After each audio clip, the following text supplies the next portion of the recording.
एक पॉलिसी बनी थी दोवल साहब की कि ये इस किस्म की अग्रेसिव डिफेंस करनी है हमें। सबसे पहले खबर शामिल करेंगे। कराची में रेंजर्स के कैंप पर कलअदम जमात अल अहरार का हमला।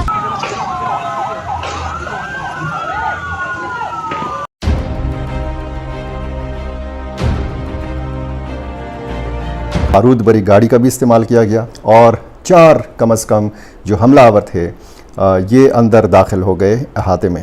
रेंजर्स के अहलकार हैं ये शहीद हुए।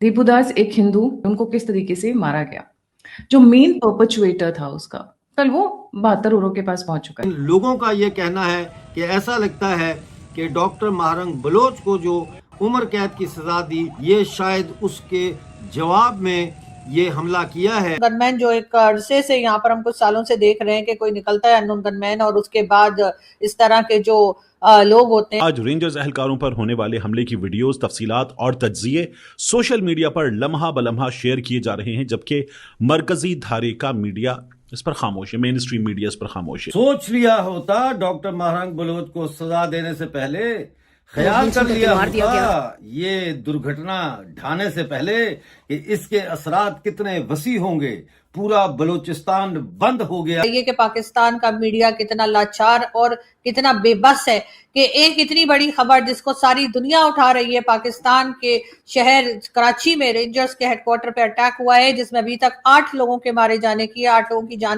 जाने का जो है वो कहा जा रहा है, लेकिन पाकिस्तान का मीडिया जो है वो इस खबर को दिखाने में नाकाम रह रहा है। और जिनको टारगेट किया गया दे आर मेंबर्स और एक्स मेंबर्स ऑफ लश्कर तैयबा या हिजबुल मुजाहिदीन, क्योंकि वो कश्मीर के अंदर they were the main terrorist organisations as designated by India, तो उनके ऊपर यहाँ जो किलिंग्स हुई हैं they were targeted by for those reasons. नमस्कार दोस्तों, आपका स्वागत है हिंदुस्तान रियल वॉइस में। आपको ये वीडियो आखिर तक देखनी होगी क्योंकि आज जो सच सामने आने वाला है वो हर भारतीय के लिए जानना बेहद ज़रूरी है।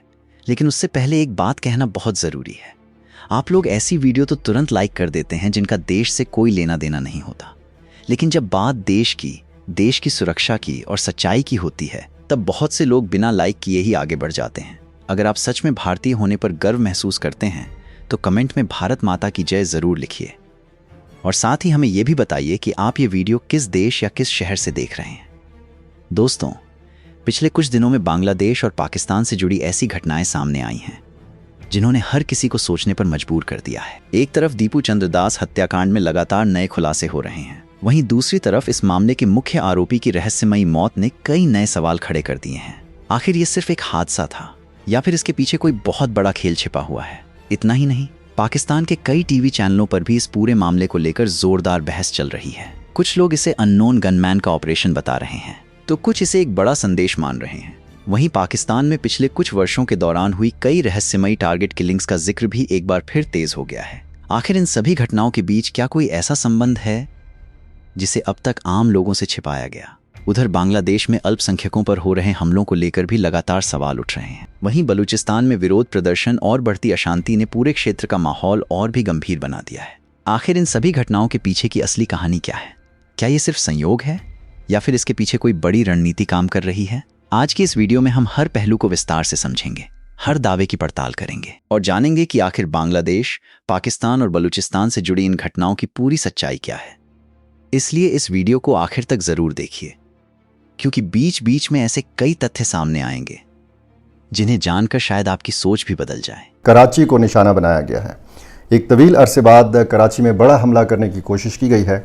इस हमले की सारी तफसीलात सामने आ चुकी हैं। इसमें कितना जानी नुकसान हुआ है, दहशतगर्द कितने मारे गए हैं और इसमें रेंजर्स का कितना नुकसान हुआ है, तादाद शहीदों की और उनकी शनाख्त सामने आ चुकी है। 29 जून 2020 को कराची में पाकिस्तान स्टॉक एक्सचेंज पर दहशतगर्द तंजीम BLA ने हमला किया था और इतने तवील अरसे बाद फिर हमने देखा कि फरवरी 2023 में पाकिस्तानी मिलिटेंट्स ने पुलिस हेडक्वार्टर को निशाना बनाया था कराची के अंदर।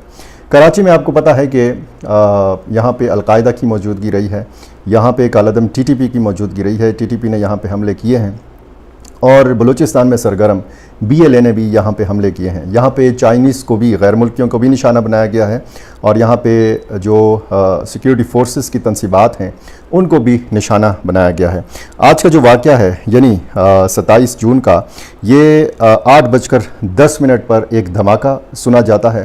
फिर तमाम सिक्योरिटी इदारे अलर्ट हो जाते हैं, तमाम जो रेस्क्यू के इदारे हैं, जो तिब्बी मराकज़ हैं, ये अलर्ट हो जाते हैं। अस्पतालों में इमरजेंसी नाफिज हो जाती है और चीपा और ईदी एम्बुलेंसेस जो हैं ये भी इस धमाके की जगह की तरफ रवाना हो जाते हैं, क्योंकि फ़ौरी तौर पर ये रिस्पांस बहुत ज़्यादा ज़रूरी होता है।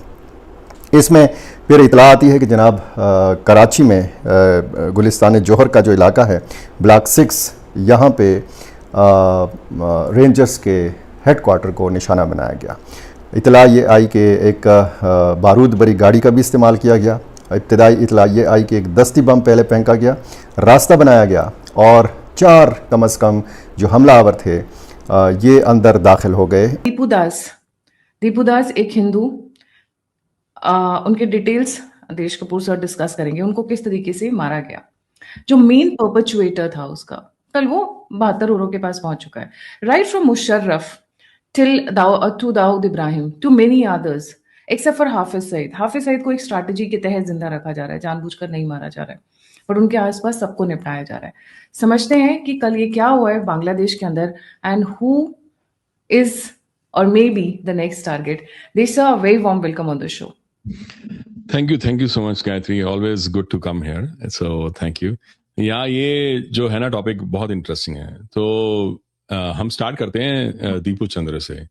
तो दीपू चंद्र को पिछले साल दिसंबर में लाइक उसको मारा गया। उसको ये कह के कि उसने ब्लास्फेमी की थी जब उमर हादी की डेथ हुई, जब असैसिनेशन हुआ, तो उसके बाद जो भीड़ इकट्ठा हुई उसने बहुत बहुत तहस नहस किया। उसमें से एक ये भी था वो दीपू चंद्र को जब उन्होंने मारा तो उसको एक्चुअली जो पुलिस ने उस पूरे भीड़ के हाथ कर दिया था। वो बेचारा तड़पता रहा, उसको आग लगा के जला के रख दिया, जिंदा जला दिया उसको। तो ये एक ऐसा हादसा था जिससे आई थिंक बहुत सारे लोग बाहर नहीं आ पा रहे थे। और कल की बात है, वो हसन शहादत जो है, जो बंदा जो मेन एक्यूज था इस पूरे केस में, उसकी बॉडी वो ऐसी मिली कि जो इलेक्ट्रिक वायर्स हैं उसके ऊपर आधी थी और आधी उसकी छत पे थी। तो किसी ने या तो खुद उसने वो गिर गया वहां पर या किसी ने उसको धक्का मारा है ऐसे कि वो मर गया, which is very very similar to how Javed Khanani died. हमने धुरंधर में देखा था वो कैसे ऊपर से नीचे गिरा था। जो प्रिंटिंग का जो फेक करेंसी प्रिंट करता था, प्रिंटिंग, वो एक्चुअली वो डॉन में भी उसके बारे में आया था। डॉन में आया था कि वो कैसे ऊपर से वो कंस्ट्रक्शन बिल्डिंग थी साइमा टावर्स की, वहां पर वो गिरा था नीचे और वो एंटेंगल हुआ था इलेक्ट्रिक वायर्स में बिफोर ही actually fell down to the ground. So detailing जो थी धुरंधर में काफी बहुत सही थी कि कैसे वो नीचे गिरा। तो और वो कराची में बिल्डिंग थी जो अंडर कंस्ट्रक्शन थी उस समय। एंड खनानी जो था वो तो हम सब जानते हैं अब धुरंधर की वजह से कि कैसे वो फेक करेंसी नोट्स बनाता था। तो वहां पर अगर आप देखो पाकिस्तान में लगातार एक के बाद एक बहुत सारे लोगों की जाने गई हैं। ये सारे लोग जो जैसे ज़हूर मिस्त्री था उसके बारे में भी हमने देखा, वक्त काफी ज्यादा एक टेंस सिचुएशन जो है वो चल रही है। और कई लोग ये सवाल भी कर रहे हैं कि जी ये लोग अंदर तक कैसे पहुंचे और ये लोग रेंजर्स हेडक्वार्टर तक कैसे पहुंचे। तो जी बात सारी ये है कि रेंजर्स हेडक्वार्टर तक तो अब मेरा ख्याल है कि कोई खास मुश्किल काम नहीं रह गया। जब से आपने देखा है, चाहे वो बलूचिस्तान हो, चाहे केपी के हो या कहीं और, अगर आप देखें कि इस किस्म के जो अटैक्स होते हैं तो ये जो अटैक करने वाले होते हैं ये कहीं ना कहीं से रास्ता बनाकर पहुंच ही जाते हैं।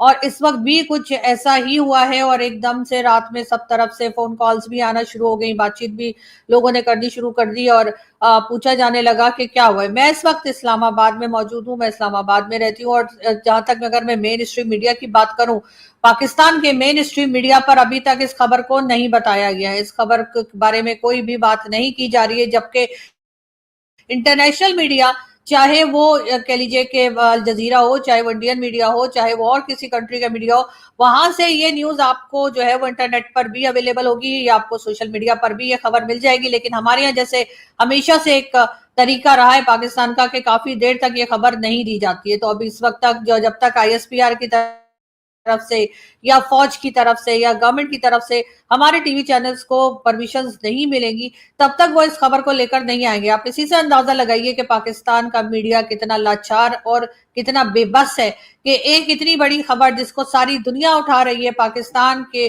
शहर कराची में रेंजर्स के हेडक्वार्टर पे अटैक हुआ है जिसमें अभी तक 8 लोगों के मारे जाने की, 8 लोगों की जाने का जो है वो कहा जा रहा है। लेकिन पाकिस्तान का मीडिया जो है वो इस खबर को दिखाने में नाकाम रह रहा है और अभी तक इस बारे में कुछ भी जो है वो बताया नहीं जा रहा। बहरहाल अंदाज जो है वो कहा जा रहा है, कभी TTP का नाम लिया जा रहा है तो कभी BLA के बारे में कहा जा रहा है कि जी BLA वालों ने किया है, तो कभी कहते हैं जी TTP का लग रहा है। वैसे फितना उल ख्वारिज जो स्टेटमेंट एक आई है उसमें कहा यह जा रहा है कि जी फितना उल ख्वारिज जो है उन्होंने ये अटैक किया। तो फितना उल ख्वारिज तो पाकिस्तान में सभी को कहा जाता है, यानी कि ये बात तो हम TTP के लिए भी कहते हैं और यही बात तो हम BLA के लिए भी कहते हैं, यानी दोनों को ही यही टाइटल दिया गया।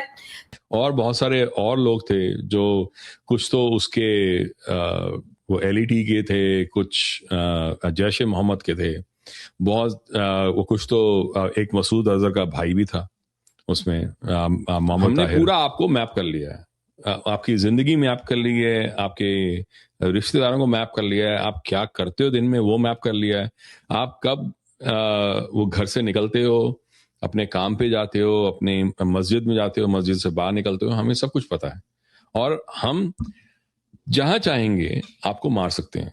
तो वो जगह जगह पे कई लोग जैसे जरूर मिस्त्री को उसी के उसमें ऑफिस में मारा था, उसकी दुकान पर जो उसकी फर्नीचर की दुकान थी, ऐसे ही उन्होंने और भी बहुत कुछ वो बड़े सारे लोगों को मारा। तो बेसिकली ये ना एक तरफ तो ये होता है कि ये बताता है उनको कि उन लोगों को जो ऐसे एक्सट्रीमिस्ट और टेररिस्ट वगैरह जो हैं कि हमें पता है आप लोग कहाँ पर हो। और दोस्तों, आज की इस वीडियो में हमने बांग्लादेश और पाकिस्तान से जुड़ी उन घटनाओं पर विस्तार से चर्चा की जिनकी वजह से पूरे क्षेत्र में नई बहस शुरू हो गई है।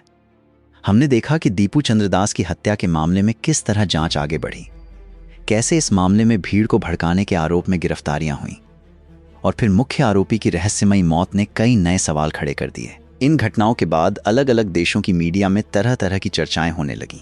किसी ने इसे सामान्य घटना बताया तो किसी ने इसके पीछे किसी बड़े ऑपरेशन की संभावना जताई।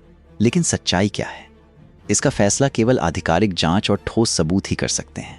इसके साथ ही हमने पाकिस्तान में पिछले कुछ वर्षों के दौरान हुई कई चर्चित टारगेट किलिंग्स और उन पर चल रही बहस का भी जिक्र किया, जहां अलग अलग विश्लेषकों ने अपनी अपनी राय रखी। वहीं बलूचिस्तान में चल रहे विरोध प्रदर्शनों और वहां के हालात पर भी बात हुई। इन सभी घटनाओं को जोड़कर कई तरह के दावे किए जा रहे हैं, लेकिन किसी भी निष्कर्ष पर पहुंचने से पहले तथ्यों को समझना बेहद जरूरी है। उम्मीद है कि इस वीडियो में दी गई जानकारी ने आपको इस पूरे मामले को एक नए नजरिए से समझने में मदद की होगी। अगर आपको ये जानकारी उपयोगी लगी हो तो वीडियो को लाइक और शेयर करना बिल्कुल मत भूलिए।